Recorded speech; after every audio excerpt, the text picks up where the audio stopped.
जी, तो बिस्मिल्लाहिर्रहमानिर्रहीम, अस्सलाम वालेकुम। सबके लिए मेरी आवाज़ सुनाई दे रही है? आप थम्स अप के ज़रिए से या फिर एस नो के ज़रिए से बता सकते हैं। ओके, तो ये बात भी शुरू में बता दी जाए कि हम लोग ये वेबिनार्स रिकॉर्ड करते हैं, टीचिंग उर्दू के तहत जो भी वेबिनार होते हैं, ताकि ये एक रिसोर्स बन सके और हम उसको यूट्यूब में अपलोड करते हैं, ताकि जो अफराद वेबिनार में शामिल नहीं हो पाते हैं वो भी उससे फ़ायदा उठा सकें और ये एक तरह का उर्दू में मवाद हमारा इस ज़रिए से भी बनता रहे। तो जैसे मोमिन ने ब्रीफ दिया कि आज का जो वेबिनार है हमारा, उसमें हम गुफ्तगू करेंगे ओपन एजुकेशनल रिसोर्सेस, यानी आज़ाद तालीमी वसाइल के ज़रिए से तालीम ताल्लुम को, दर्स तदरीस को कैसे बेहतर बनाया जा सकता है और कैसे बच्चों की दिलचस्पी तालीमी अमल में बढ़ाई जा सकती है। मेरी कोशिश रहेगी कि मैं एग्जाम्पल्स के ज़रिए, तमसीलात के ज़रिए, ऑनलाइन वेबसाइट्स को विज़िट करते हुए अपनी बात को रख सकूं। आपके जहन में जो भी ख्यालात हैं, मशवरे हैं, तजावीज़ हैं, वो आप चैट बॉक्स में डाल सकते हैं। मोमिन, मुजाहिद और हमारे दूसरे साथी इसको मॉडरेट करेंगे और आखिर में सवालात और दूसरे तजावीज़ के डिस्कशन के लिए भी मौका रहेगा। तो ये 5 चीज़ें हैं जिन पर हम रोशनी डालने की कोशिश करेंगे आज के इस वेबिनार में। वो है दर्स तदरीस में रिसोर्सेस का इस्तेमाल, कि कैसे हमारे जो रोज़मर्रा का तालीमी अमल है, क्लासरूम के अंदर या क्लासरूम के बाहर भी, उसमें रिसोर्स का जो कॉन्सेप्ट है और जो वसाइल यानी वसीले का जो एक आइडिया है, वो कैसे हमारे सामने नज़र आता है। फिर हम देखेंगे कि आज़ाद तालीमी वसाइल यानी OER हैं क्या चीज़। आप तमाम एजुकेटर्स हैं, असातिज़ा हैं, तो मेरा यकीन है कि आपने कहीं ना कहीं सुना होगा OER के बारे में। और OER की चंद मिसालें हम देखेंगे कि क्या हैं, और फिर हम इस पर भी थोड़ी सी रोशनी डालेंगे कि इंटरनेट पर OER को कैसे तलाशा जा सकता है, कैसे तलाश करें। और फिर आखिर में हम देखेंगे कि आज़ाद तालीमी वसाइल दरअसल हमें अपने तालीम व तदरीस के अमल में एक तरह का पैराडाइम शिफ्ट की तरफ उभारते हैं, एक नए तरीक़ेकार को अपनाने की तरफ हमें मदद करते हैं और हमें इसके लिए फैसिलिटेट भी करते हैं।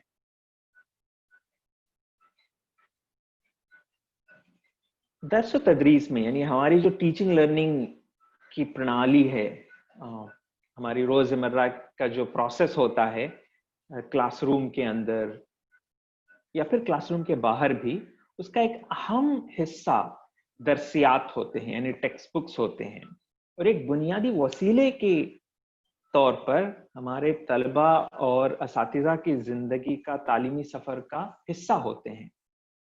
कि दर्सियात के बगैर ऐसा हो गया है कि पढ़ाई नहीं हो सकती है ना। अगर टेक्स्ट बुक नहीं है तो कैसे पढ़ाएं, क्या पढ़ाएं, हमारा जो करिकुलर फ्रेमवर्क है हम उसको कैसे रूबा अमल लाएं, ये तमाम सवालात हमारे सामने खड़े हो जाते हैं अगर हमारे पास दर्सियात ना हो।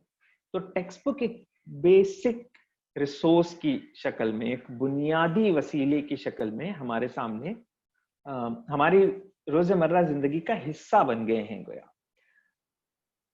इसकी अपनी अहमियत है और इससे बिना हमारा जो फॉर्मल स्कूलिंग का सिस्टम है, हम उसको सोचना बहुत मुश्किल हो जाता है। लेकिन ये दर्सियात की अपनी कुछ कमियां हैं, उसकी अपनी कुछ लिमिटेशंस हैं। फॉर एग्जाम्पल, ये सिर्फ पेपर की बनाई हुई किताब है, यानी 2D है। तो पेपर में हम कुछ ही चीजों को बता सकते हैं। एक सेकेंड का पॉज लूंगा, कुछ सेकेंड। जी जी।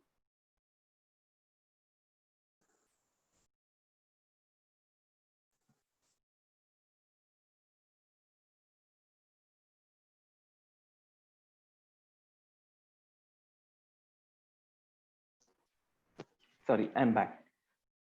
तो मेरी आवाज आ रही होगी मोमिन, क्या जी हाँ, आ रही थोड़ा कंफर्म करेंगे? जी बिल्कुल।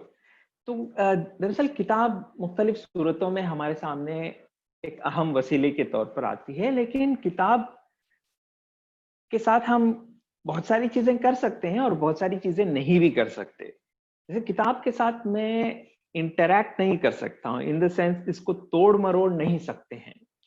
ये एक स्टैटिक टेक्स्ट की शक्ल में, ग्राफ की शक्ल में हमारे सामने रहती है। और चूंकि इसका 2 डायमेंशनल व्यू है, यानी, लेकिन हमारी जो जिंदगी है वो 3 डायमेंशनल से मल्टी डायमेंशनल दुनिया में हम जीते हैं। चीजों को जब हम देखते हैं तो उसका हजम, वजन का हम अंदाजा कर सकते हैं मल्टी डायमेंशनैलिटी की वजह से। वरना 2D में सिर्फ हाइट और विड्थ पता चलेगा, डेप्थ हम जांच नहीं सकते हैं। और इसको सिर्फ पढ़ा जा सकता है ना, इसके अंदर जो खाके होते हैं उसको देखा जा सकता है। तो वो एक प्रोसेस होता है। एक और जो मसला जिसे कहा जा सकता है, या फिर एक जो लिमिटेशन है, एक वो है जबानदानी का सवाल। कि हम देखते हैं कि अक्सर हमारी जो दरसियात होती हैं उसमें जो जबान इस्तेमाल की जाती है, जिस तरह की लैंग्वेज का उसमें प्रयोग होता है, वो कई मर्तबा बच्चों के लिए, बच्चों की समझ से परे हो जाती है। मैं एक अपनी मिसाल देता हूं कि अल्हम्दुलिल्लाह मैं बचपन से हमारे घर के माहौल वगैरह की वजह से उर्दू पढ़ने, उर्दू किताबों का जो कि चस्का था, लेकिन उसके बावजूद कई सारे ऐसे टर्मिनोलॉजीज हमें किताबों में देखने के लिए मिलते थे, पढ़ने के लिए, जो कि हमारी समझ से बाहर होते थे। एक एग्जाम्पल है जू अजाफी अकल, है ना, LCM, lowest common multiplier, LCM जिसे कहते हैं, उसको उर्दू में जू अजाफी अकल कहा जाता है। शायद जब ये टर्म कॉइन किया गया था, जब इसको लिखा गया था पहली मर्तबा, तो उस वक्त शायद ये लफ्ज मुरव्विजा होगा और सबकी समझ में शायद आता था। लेकिन आज के जमाने में ये हमारी एवरीडे डिक्शनरी, यानी रोजमर्रा की लुगत से बिल्कुल परे है, और हमने किताबों के अलावा इस लफ्ज का इस्तेमाल शायद ही कहीं पर किया हो।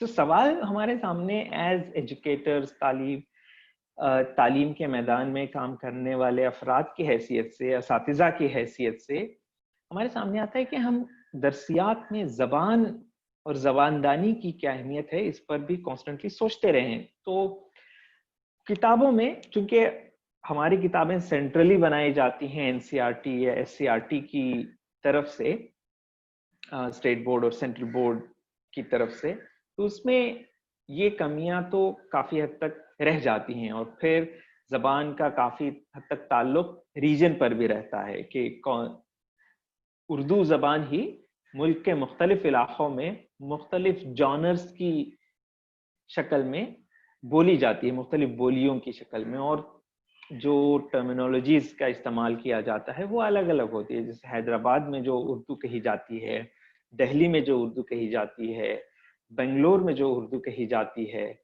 और वगैरह वगैरह में काफी हद तक हम डिफरेंस देख सकते हैं।